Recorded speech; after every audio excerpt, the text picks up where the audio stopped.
से बच्चों के रोने की आवाज आई। ये आम रोना नहीं था, ये भौंक का रोना था। हजरत उम्र रुक गए, दिल कांप उठा। आपने एक औरत को देखा जो आग पर हांडी रखे बैठी थी, लेकिन हांडी में सिर्फ पानी था। हजरत उमर ने पूछा, ए अल्लाह की बंदी, बच्चे क्यों रो रहे हैं? औरत ने कहा, भूख की वजह से। पूछा गया, हांडी में क्या पक रहा है?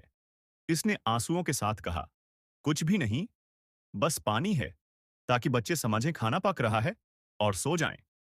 फिर उस औरत ने कहा, अल्लाह उम्र से पूछेगा कि उसकी रियाया भौंकी क्यों है।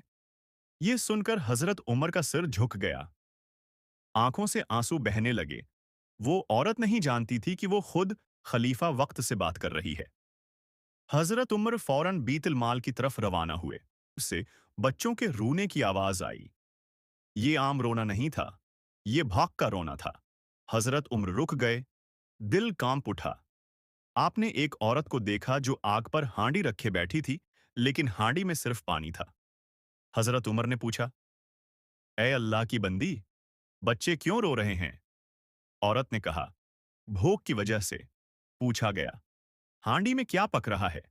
इसने आंसुओं के साथ कहा, कुछ भी नहीं, बस पानी है, ताकि बच्चे समझें खाना पक रहा है और सो जाएं।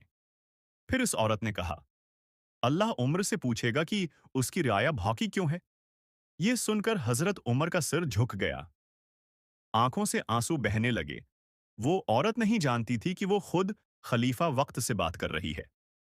हजरत उमर फौरन बीतुल माल की तरफ रवाना हुए।